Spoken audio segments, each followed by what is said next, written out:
RTC free bus పెట్టడం వల్ల మహిళలు కొట్టుకుంటున్నారంటూ కేసీఆర్ చేసిన వ్యాఖ్యలకు కౌంటర్ ఇచ్చారు కాంగ్రెస్ నేత జగ్గారెడ్డి. ఉచిత బస్సు ప్రయాణం స్కీమ్ విజయవంతమైనట్టు కేసీఆర్ మాటల్లోనే తెలుస్తుందన్నారు.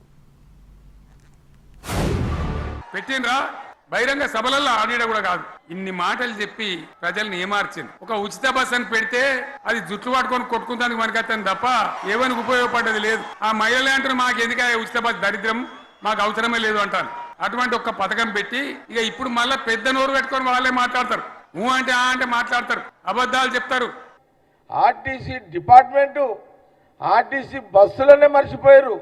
అలాంటిది ఉచిత మహిళలకు ఉచిత ప్రయాణం తర్వాత ఆర్టీసీ బస్సుకు చాలా డిమాండ్ వచ్చింది. అసలు ఆర్టీసీ డిపార్ట్మెంట్ కనుమరుగైపోయే పరిస్థితికి కనుమరుగైపోయింది.